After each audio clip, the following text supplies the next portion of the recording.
भगवान भोलेनाथ के घर जाने का रास्ता एक बार फिर से खुलने वाला है। भारत के राष्ट्रीय सुरक्षा सलाहकार अजीत डोभाल और चीन के विदेश मंत्री वांग ली के बीच वार्ता में इस यात्रा पर सहमति बन गई है कि 5 सालों से बंद कैलाश मानसरोवर की यात्रा फिर से बहाल हो जाएगी। कैलाश पर्वत एक विशालकाय पिंड है जो 100 छोटे पिरामिडों का केंद्र है।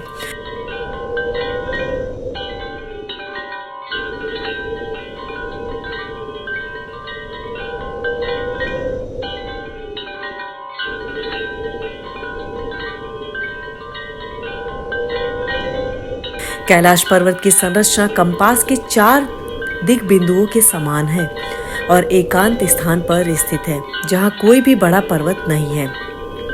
कैलाश पर्वत समुद्र तट से 22,068 फुट ऊंचा है और हिमालय से उत्तरी क्षेत्र में तिब्बत में स्थित है। चूंकि तिब्बत चीन के अधीन है, अतः कैलाश चीन में आता है। मानसरोवर झील से घिरा होना कैलाश पर्वत की धार्मिकता को बढ़ाता है। यहाँ चारों तरफ कल्पना से भी ऊंचे बर्फीले पहाड़ हैं, जैसे कुछ पहाड़ों की ऊंचाई 3,500 मीटर से भी अधिक है। कैलाश पर्वत की ऊंचाई तो लगभग 22,028 फुट है। इस कैलाश पर्वत की 4 दिशाओं में 4 नदियों का उद्गम हुआ है। ब्रह्मपुत्र, सिंधु, सतलज व करनाली। इन नदियों से ही गंगा, सरस्वती सहित चीन की अन्य नदियां भी निकलती हैं।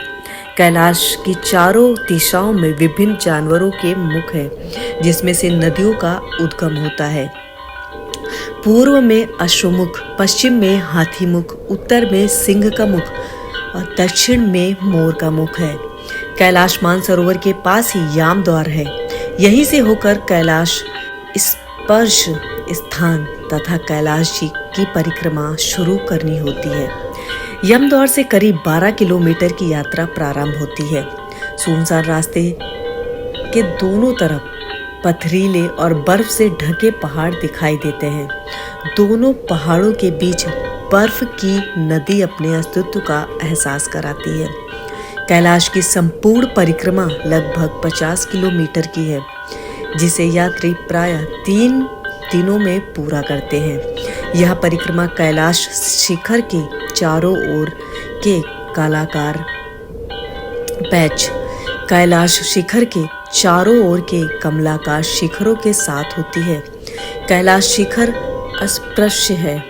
यात्रा मार्ग से लगभग 2.5 किलोमीटर की सीधी चढ़ाई करके इसे स्पर्श किया जा सकता है। यह चढ़ाई पर्वतारोहणों के लिए विशिष्ट तैयारी के बिना संभव नहीं है।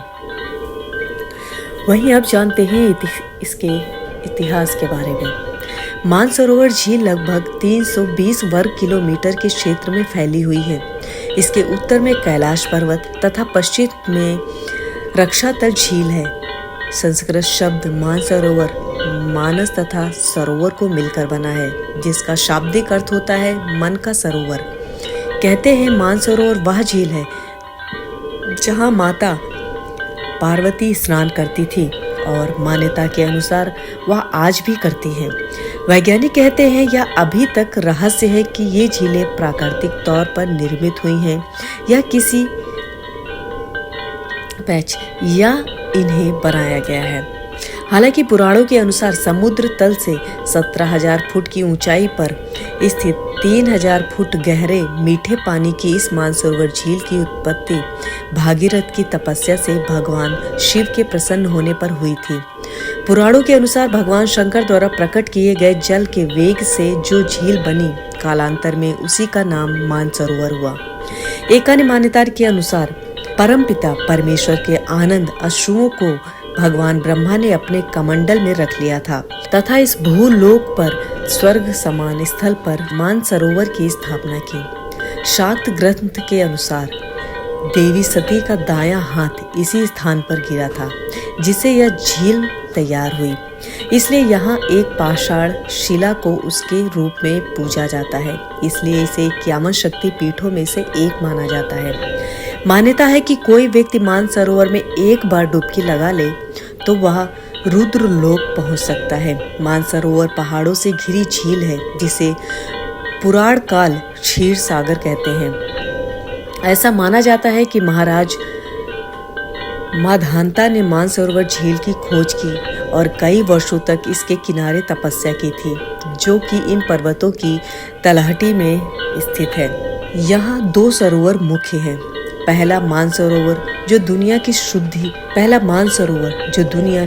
शुद्ध पानी की उत्तम झीलों में से एक माना जाता है और जिसका आकार सूर्य के समान है। दूसरा यहाँ लगभग 225 वर्ग किलोमीटर क्षेत्र, 84 किलोमीटर परिधि तथा 150 फुट गहरी राक्षस नामक झील भी है, जो दुनिया को खारे पानी की उच्चतम झीलों में से माना जाता है, जिसका आकार चंद्र के समान है।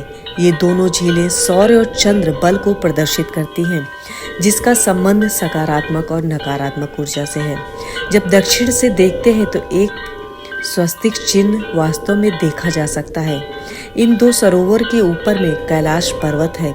इसके दक्षिण में गुरला पर्वतमाला और गुरला शिखर है। मानसरोवर की कराड़ कुमाऊं की धरती पुराणों में उत्तराखंड के नाम से जानी जाती है। भगवान शंकर के निवास स्थान कैलाश पर्वत के पास स्थित कैलाश मानसरोवर यह अद्भुत स्थान रहस्यों से भरा है। कैलाश पर्वत दुनिया के 4 मुख्य धर्मों हिंदू, जैन, बौद्ध और सिख धर्म का धार्मिक केंद्र है। आओ जानते हैं मानसरोवर की यात्रा, रहस्य, इतिहास, पौराणिक और वैज्ञानिक मान्यताओं के बारे में। पौराणिक मान्यताओं के अनुसार इसी के पास कुबेर नगरी है। यहीं से महाविष्णु के कर कमलों से निकलकर गंगा कैलाश पर्वत की चोटी पर गिरती है, जहां प्रभु शिव उन्हें अपनी जटाओं में भर धरती में निर्मल धारा के रूप में प्रवाहित करते हैं।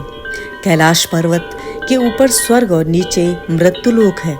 शिव पुराण, स्कंद पुराण, मत्स्य पुराण आदि में कैलाश खंड नाम से अलग ही अध्याय हैं, जहां इसकी महिमा का गुणगान किया गया है।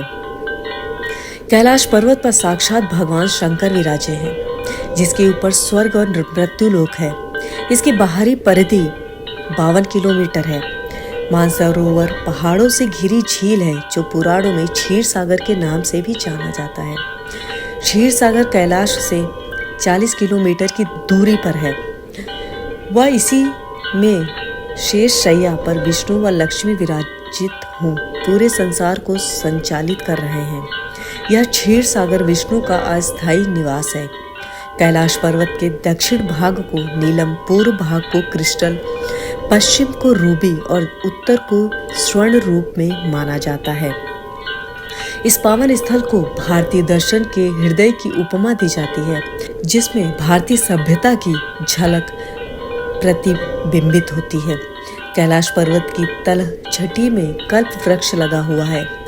बौद्ध धर्मावलंबियों के अनुसार इसके केंद्र में एक वृक्ष है, जिसके फलों के चिकित्सकीय गुण सभी प्रकार के शारीरिक और मानसिक रोगों का उपचार करने में सक्षम है। तिब्बतियों की मान्यता है कि वहाँ के एक संत कवि ने वर्षों गुफा में रहकर तपस्या की थी। तिब्बती बोन पाओ के अनुसार कैलाश में जो 9 मंजिला स्वस्तिक देखते हैं वह डेमचौक और दोरजे फामांगो का निवास है। इसे बौद्ध भगवान बुद्ध तथा मणिपद्मा का निवास मानते हैं। कैलाश पर स्थित बुद्ध भगवान अलौकिक रूप डेमचौक बुद्ध धर्मावलंबियों के लिए पूजनीय है।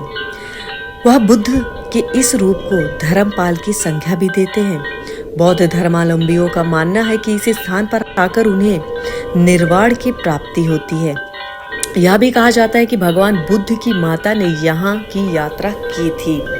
वही जैनियों की माने तो आदिनाथ ऋषभ देव का यह निर्वाण स्थल अष्टपद है। कहते हैं ऋषभ देव ने 8 पग में कैलाश की यात्रा की थी।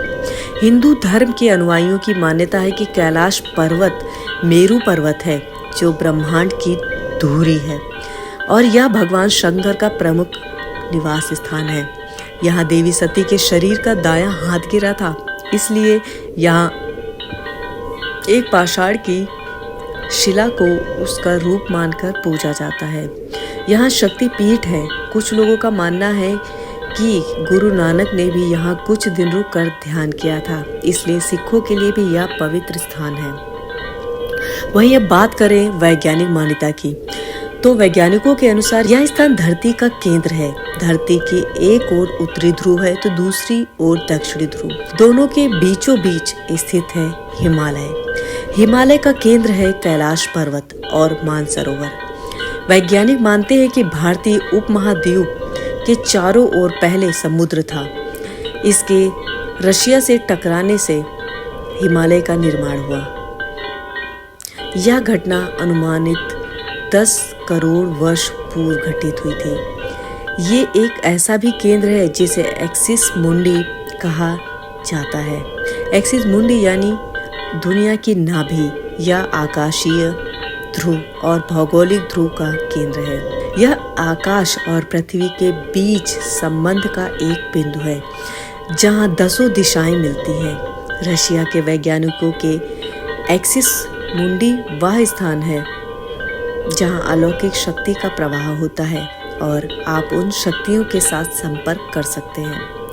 कैलाश पर्वत और उसके आसपास के वातावरण पर अध्ययन कर चुके रशिया के वैज्ञानिकों ने जब तिब्बत के मंदिरों में धर्मगुरुओं से मुलाकात की तो उन्होंने बताया कि कैलाश पर्वत के चारों ओर एक अलौकिक शक्ति का प्रवाह है, जिसमें तपस्वी आज भी आध्यात्मिक गुरुओं के साथ टेलीपैथिक संपर्क करते हैं। यदि आप कैलाश पर्वत या मानसरोवर झील के क्षेत्र में जाएंगे तो आपको निरंतर एक आवाज सुनाई देगी, जैसे कि कहीं आसपास में एरोप्लेन उड़ रहा हो, लेकिन ध्यान से सुनने पर यह आवाज डमरू या ओम की ध्वनि जैसी होती है। वैज्ञानिक कहते हैं कि हो सकता है यह आवाज बर्फ के पिघलने की हो, और यह भी हो सकता है कि प्रकाश और ध्वनि के बीच इस तरह का समागम होता है कि यहाँ से ओम की आवाजें सुनाई देती हैं। दावा किया जाता है कि कई बार कैलाश पर्वत पर 7 तरह की लाइटें आसमान में चमकती हुई देखी गई हैं। नासा के वैज्ञानिकों का मानना है कि हो सकता है कि ऐसा यहाँ के चुंबकीय बल के कारण होता हो। यहाँ का चुंबकीय बल आसमान से मिलकर कई बार इस तरह की चीजों का निर्माण कर सकता है। वहीं हिमालय वासियों का कहना है कि हिमालय पर यति मानव रहता है। कोई इसे भूरा भालू कहता है, कोई जंगली मानव तो कोई हिम मानव। वैज्ञानिकों ने इसे निडर थल मानव मानते हैं। विश्व भर में करीब 30 से ज्यादा वैज्ञानिकों ने दावा किया है कि हिमालय के बर्फीले इलाकों में हिम मानव मौजूद है। यह भी कहा जाता है कि यहाँ आसपास दुनिया का सबसे दुर्लभ मृग कस्तूरी मृग है। इस मृग की कस्तूरी बहुत ही सुगंधित और औषधीय गुणों से युक्त होती है, जो उसके शरीर के पिछले हिस्से की ग्रंथि में एक पदार्थ के रूप में होती है। वहीं अब बात करते हैं कि अगर आप यहाँ जाना चाहते हैं तो इसकी यात्रा कैसे कर सकते हैं। तो आपको बता दें, यह यात्रा उत्तराखंड, हिमाचल, सिक्किम और नेपाल के काठमांडू से प्रारंभ होती है। इसमें सिक्किम के नाथुला दर्रा से जाना सबसे सुरक्षित है। यदि आप कैलाश मानसरोवर जा रहे हैं तो आपको 75 किलोमीटर पैदल मार्ग पर चलने और पहाड़ियों पर चढ़ने के लिए तैयार रहना होगा। इसके लिए जरूरी है कि आपका शरीर मजबूत हो और हर तरह के वातावरण और थकान को सहन करने वाला हो। यदि नाथुला दर्रा से यात्रा करते हैं तो 10-15 किलोमीटर तक ही पैदल चलना होगा। यहाँ पर ऑक्सीजन की मात्रा काफी कम होती है, जिससे सिर दर्द, सांस लेने में तकलीफ आदि परेशानियां प्रारंभ हो जाती हैं। यहाँ का तापमान 0 से नीचे -2 सेंटीग्रेड तक हो सकता है, इसलिए ऑक्सीजन सिलेंडर भी साथ होना जरूरी है।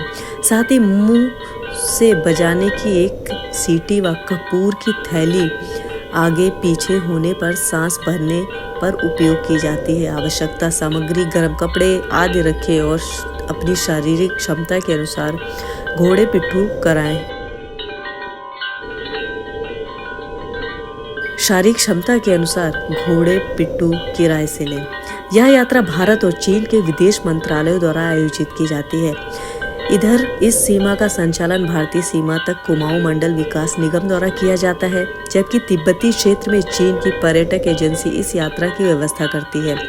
अंतर्राष्ट्रीय नेपाल तिब्बत चीन से लगे उत्तराखंड के सीमावर्ती पिथौरागढ़ के धारचूला से कैलाश मानसरोवर की तरफ जाने वाले दुर्गम 76 किलोमीटर पैदल मार्ग के अत्यधिक खतरनाक होने के कारण यह यात्रा बहुत ही कठिन मानी जाती है।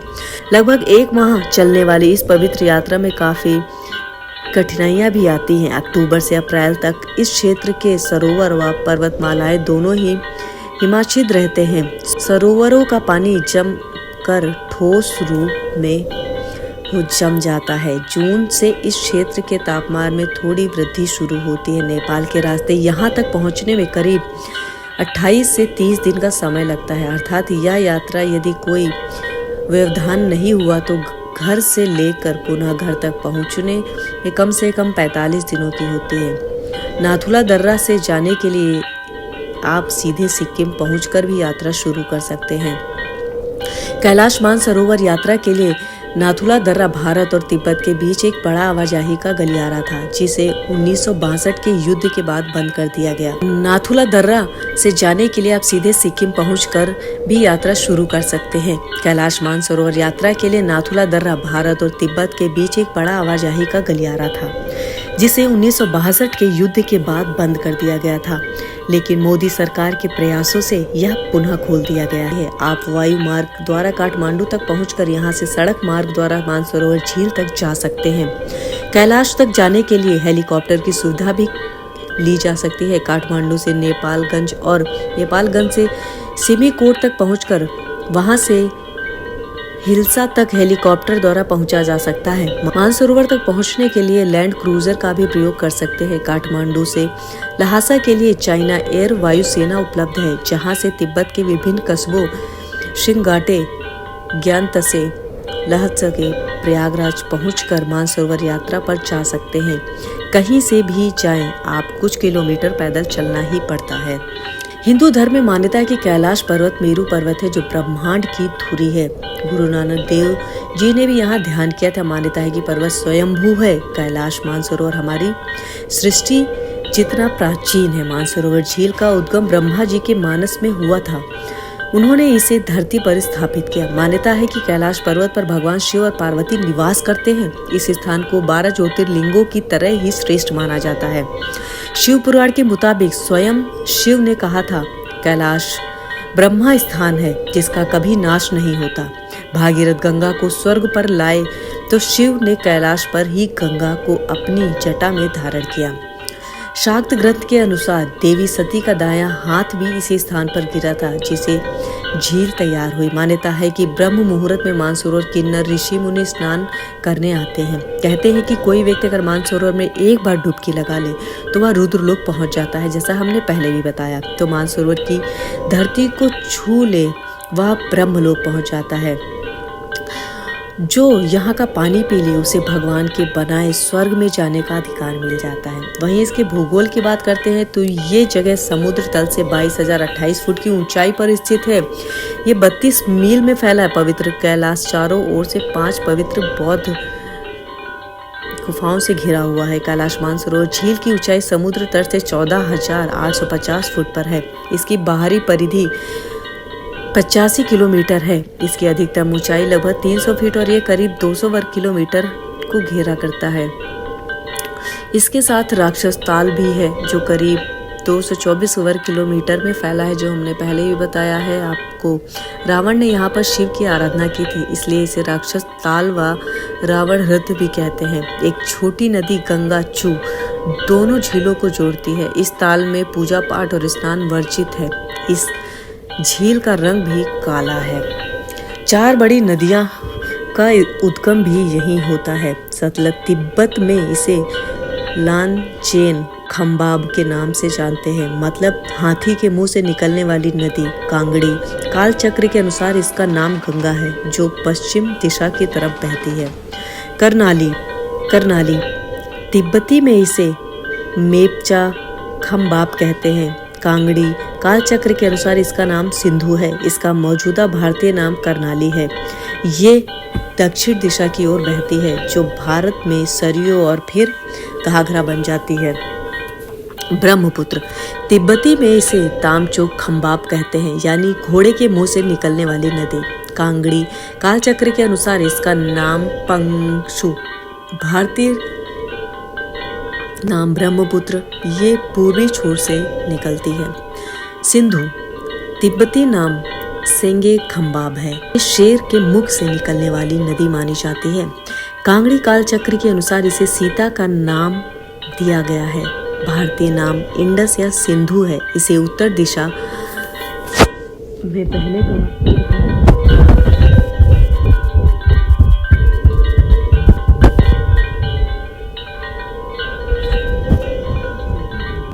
भी कहा जाता है। परिक्रमा के दौरान 1 किलोमीटर परिधि वाला गौरी कुंड भी मिलता है।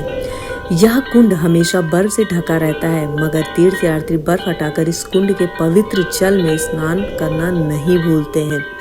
पुराणों और ग्रंथों में भी कैलाश मानसरोवर का वर्णन मिलता है। कालिदास के मेघदूत में कैलाश का वर्णन है, जिसमें लिखा है, हे मेघ आगे बढ़कर कैलाश पर्वत के अतिथि होना, जो अपनी शुभ्रता के कारण देवगणनाओं के लिए दर्पण के समान है। उसकी धारों को जोड़ रावण की भुजाओं से झड़झड़ाइए जाने के कारण ढीले पड़ जाते हैं। वह कुमुद के पुष्प जैसी श्वेत बर्फीली चोटियों की ऊंचाई से आसमान को छाए हुए ऐसे खड़ा है मानो शिव के प्रतिदिन नमस्कार ढेर लग गया है। बौद्ध तथा पाली ग्रंथों में मानसरोवर अनोपता तथा अनवत्ता के नाम से वर्णित है, जिसका अर्थ है बिना ताप वाली और बिना कष्ट वाली झील। मानसरोवर झील का जल जितना मीठा है उतना किसी और नदी सरोवर का नहीं है। वहीं इसका महाभारत काल से अगर संबंध जोड़ा जाए तो कृष्ण अर्जुन भीम ने समय समय पर कैलाश और मानसरोवर की परिक्रमा की थी।